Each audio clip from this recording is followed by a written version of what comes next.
अब साइंटिस्ट को जो था प्रीवियस एक्सपेरिमेंट से ये चीज़ प्रूव हो गई थी कि जेनेटिक मटेरियल एग्जिस्ट करता है और वही रिस्पॉन्सिबल होता है किसी भी बंदे के कैरेक्टर्स को अल्टर करने के लिए। लेकिन अब जब उन्होंने जेनेटिक मटेरियल को स्टडी किया तो दे फाइंड आउट कि वो जेनेटिक मटेरियल दो चीज़ों से बना हुआ है, प्रोटीन्स जो कि हम सबको पता है कि वो हिस्टोन्स होते हैं, एंड देन डीएनए। तो साइंटिस्ट इस बात पे श्योर नहीं थे कि क्या ये प्रोटीन होता है जो कि रिस्पॉन्सिबल होता है फॉर द जेनेटिक ट्रांसफर, या ये आपके जो है वो डीएनए होता है that is responsible for the genetic transfer. इस चीज़ को प्रूव करने के लिए हर्शी एंड चेस ने जो था वो एक एक्सपेरिमेंट परफॉर्म किया जिसको हम लोग हर्शी चेस एक्सपेरिमेंट कहते हैं। 1952 के अंदर जो था वो हर्शी एंड चेस ने जो था ये एक्सपेरिमेंट यूज़ किया और इस एक्सपेरिमेंट के लिए उन लोगों ने बैक्टीरियोफेज को यूज़ किया। Bacteriophage, you know that these are the viruses that attack the bacteria.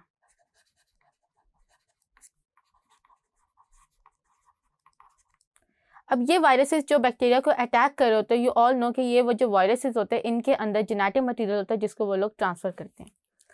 अब उन लोगों ने क्या किया कि उन लोगों ने जेनेटिक मटेरियल को रेडियो एक्टिवली लेबल कर दिया, यानी डीएनए को जो था वो उन लोगों ने प्रोटीन फॉस्फोरस P32 से किया। Phosphorus P32 is the radio active element.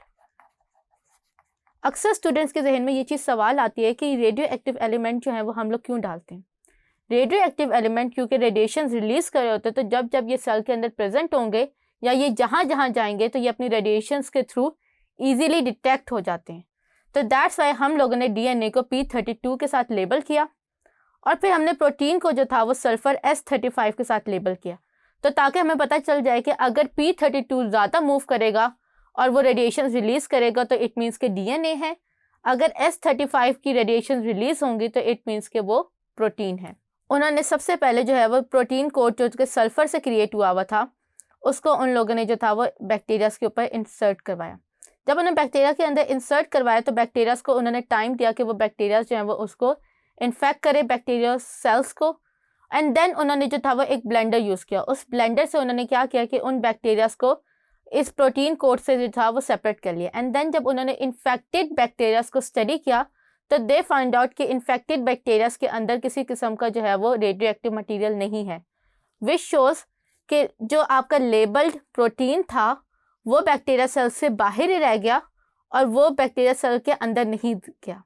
जिसका मतलब क्या था, जिसका मतलब ये था कि बैक्टीरिया सेल्स के अंदर जो है वो वायरसेस की कोई ऐसी चीज़ अंदर नहीं गई जो कि वायरसेस को जो है वो रेप्लिकेट करने या वायरसेस का जो है वो रेप्लिकेशन या उसकी सिंथेसिस में जो था वो हेल्प करें।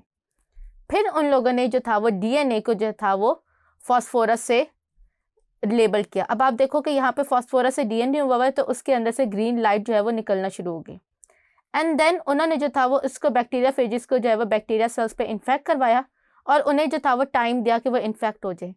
देन उन्होंने जो था इस सोल्यूशन को ब्लेंड किया और ब्लेंड करने के बाद उन्होंने बैक्टीरिया सेल्स को स्टडी किया।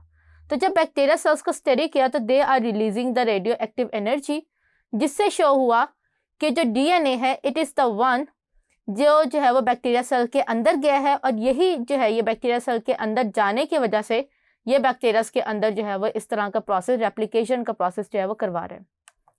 तो देन इस प्रोसेस के थ्रू जो है वो हम लोगों ने कंक्लूड किया कि DNA is the one that is responsible for the genetic material. यहाँ पे स्टूडेंट के जहन में जो है वो दो सवाल आते हैं। नंबर वन कि हम लोगों ने बैक्टीरियोफेज के डीएनए को क्यों लिया, इसके लिए हम लोग बैक्टीरियाज का डीएनए भी ले सकते थे, because at that time we know कि बैक्टीरियोफेज का जो डीएनए होता है वो इस तरह से सुपर कॉइलिंग या प्रोटीन के साथ रैप नहीं होता। और फिर दूसरी बात ये कि बैक्टीरियाज की जो कॉलोनी थी उनको जो था वो स्टडी करना ईजी था। तो जब उन्होंने बैक्टीरियाज के अंदर देखा तो बैक्टीरियाज के अंदर जब रेडिएशंस निकली तो रेडिएशंस जो थी वो सल्फर की थी। तो सल्फर रेडिएशंस ने इस चीज़ को प्रूव किया था कि DNA is the one that is responsible for the genetic material transfer, not the protein. Thank you.